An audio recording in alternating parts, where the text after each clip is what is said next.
Assalamualaikum warahmatullahi wabarakatuh. Perkenalkan, kami dari kelompok satu akan mempresentasikan hasil diskusi kami tentang hakikat kurikulum, di mana nama-nama kelompok kami sudah tertera di layar. Pertama, saya sendiri, Ahmad Sobri Nasution, kemudian Sudarmin Lauli, Rizky Hongsutompul, Ernilawati Rahab, Nelly Agustina Sibuan, dan Bang Kurnia Bagus. Dengan dosen pembimbing Ibu Sari Wahyuni Rozi Nasution, MPD. Untuk mempersingkat waktu, eh, pertama akan dijelaskan oleh saudari kami Ernilawati Harahap tentang pengertian kurikulum. Kepada saudari Ernila Harahap, kami persilahkan. Assalamualaikum warahmatullahi wabarakatuh. Nama saya Ernilawati Harahap. Di sini saya akan menjelaskan tentang pengertian kurikulum secara istilah dan secara bahasa. Yang pertama, pengertian kurikulum secara bahasa. Secara bahasa, istilah kurikulum dalam bahasa Inggris ditulis curriculum berasal dari bahasa Yunani, yaitu dari kata kurir yang artinya pelari dan kurer yang berarti tempat berpacu.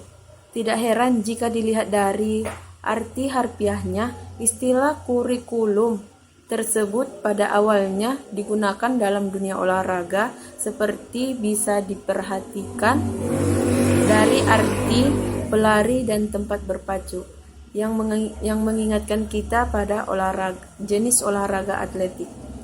Kemudian yang kedua, secara istilah. Berawal dari makna kurir dan kurer, kurikulum berdasarkan istilah diartikan sebagai jarak yang harus ditempuh oleh seorang pelari mulai dari garis start sampai finish untuk memperoleh medali ataupun penghargaan. Pengertian tersebut kemudian diadaptasikan ke dalam dunia pendidikan dan diartikan sebagai sejumlah mata pelajaran yang harus ditempuh oleh seorang siswa dari awal hingga akhir program demi memperoleh ijazah. Itulah pengertian kurikulum secara bahasa dan secara istilah. Cukup sekian, terima kasih.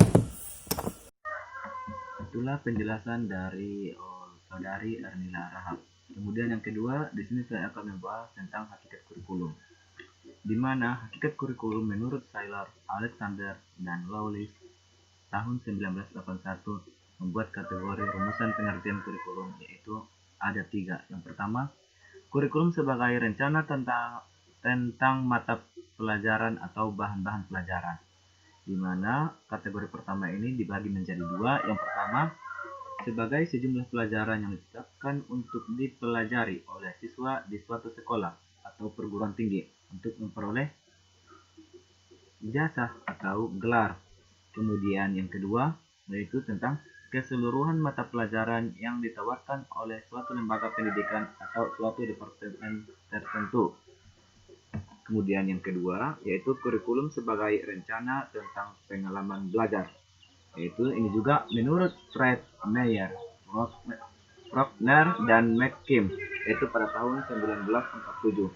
Menurut ketiga tokoh di atas, mengartikan kurikulum dalam tiga cara, yaitu mata pelajaran mata pelajaran dan kegiatan-kegiatan yang dilakukan di kelas. Kemudian yang kedua, seluruh pengalaman belajar baik yang diperoleh di kelas maupun di luar kelas yang disponsori oleh sekolah.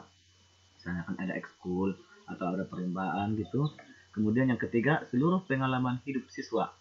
Kurikulum mencakup aspek yang cukup luas, yakni meliputi suatu pengalaman atau seluruh pengalaman siswa.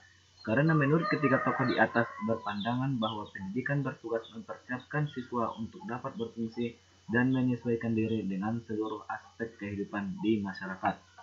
Kemudian yang ketiga yaitu tentang kurikulum sebagai rencana tentang kesempatan belajar.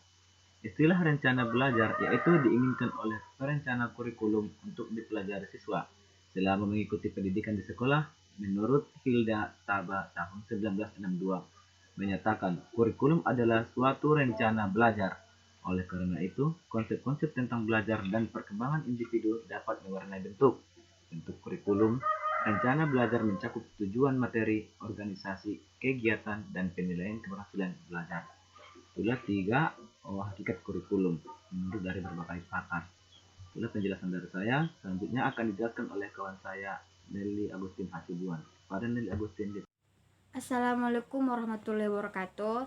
Saya Nelly Agustin Hasibuan akan melanjutkan hasil presentasi dari kawan saya, yaitu tentang konsep kurikulum. Di sini terdapat 4 poin tentang peta konsep kurikulum. Yang pertama, konsep kurikulum humanistis. Yang kedua, konsep kurikulum rekonstruksi sosial.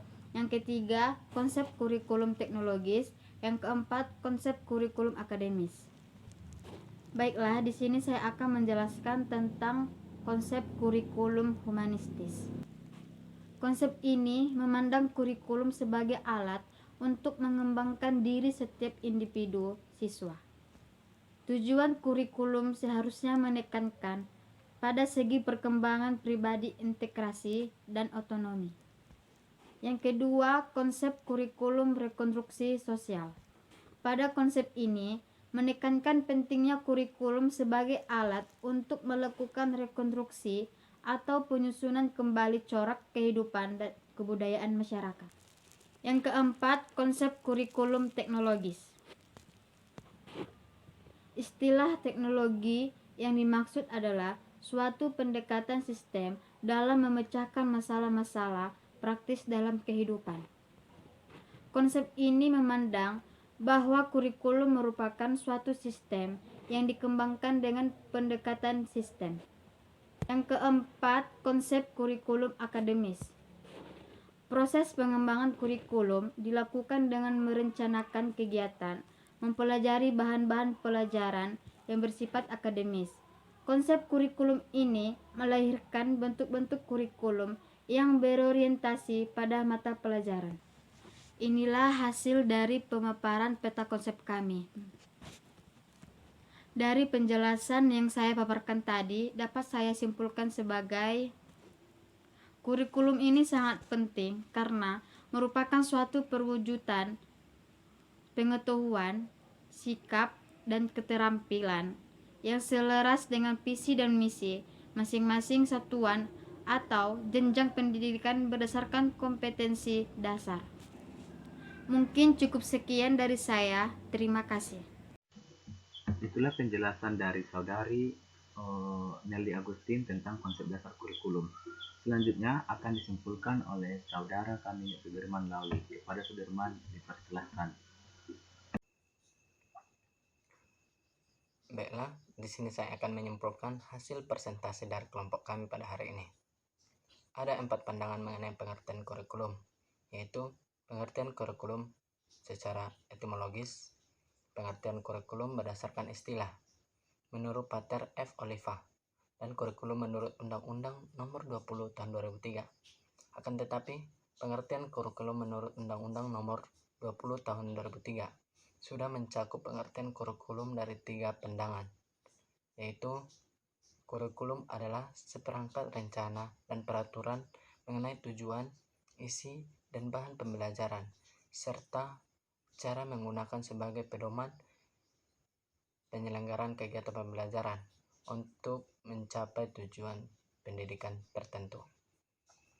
Hakikat kurikulum menurut Saylor, Alexander, dan Lewis pada tahun 1981 membuat kategori rumusan pengertian kurikulum, yaitu kurikulum sebagai rencana tentang mata pelajaran atau bahan-bahan pembelajaran, kurikulum sebagai rencana tentang pengalaman belajar, dan kurikulum sebagai rencana tentang kesempatan belajar. Mungkin cukup sekian yang dapat saya sampaikan. Terima kasih. Jadi itulah hasil presentasi kami untuk hari ini. Bagi ada kawan-kawan yang kurang paham atau yang kurang mengerti, mohon ditanyakan.